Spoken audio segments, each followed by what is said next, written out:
The statements we're about to show you are from the Holy Quran, and is said to be the official, unchanged, pure word of God, revealed over 1400 years ago.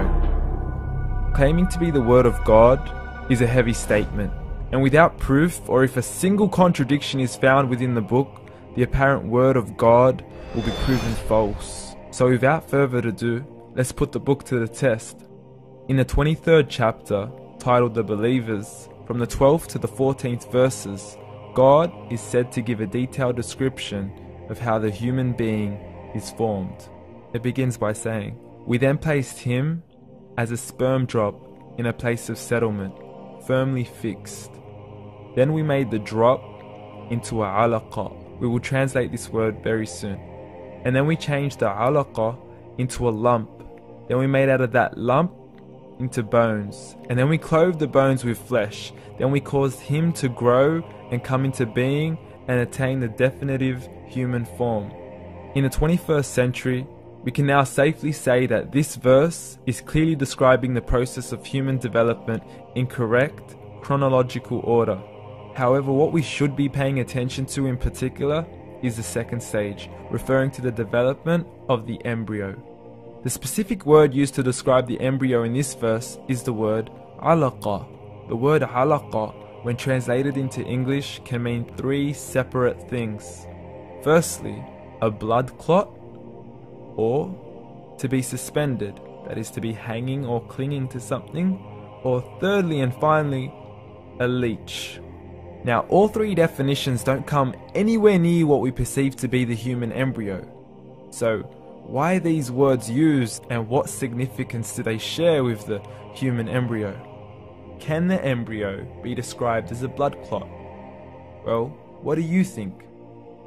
In the third week of embryonic development, a tubular heart joins with the blood vessels to form a primordial cardiovascular system, and by the end of the third week, the blood is circulating and the heart begins to beat on day 21. The first thing that comes to mind in regards to being suspended or hanging is the umbilical cord.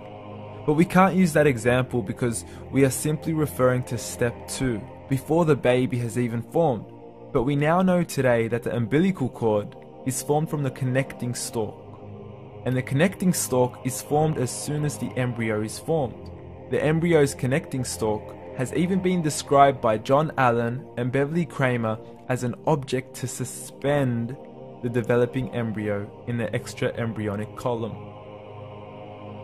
So an embryo is suspended and does have a strong resemblance with a blood clot. What on earth would an embryo have to do with a leech? Figure A shows the structure of an embryo at 25 days. Figure B shows a leech. Now please note once again that the embryo in this stage is no greater than the size of a kernel of wheat. This is an X-ray of the embryo at 22 days. This is the internal structure of a leech. It's mind-blowing stuff, but you still haven't seen anything yet.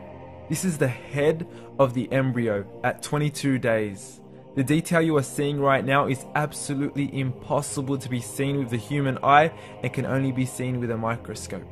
This is the back end of a leech. There's no other words used to describe this other than mind-blowing. The pictures we have shown you are impossible to be seen with the human eye or even to be predicted by the human mind. Once again, the verses we have shown you were revealed over 1400 years ago to a man who couldn't read nor write. Are these the words of God? Descriptions of the human embryo in the Quran cannot be based on scientific knowledge in the 7th century. The only reasonable conclusion is that these descriptions were revealed to Muhammad from God, from God, from God, from God.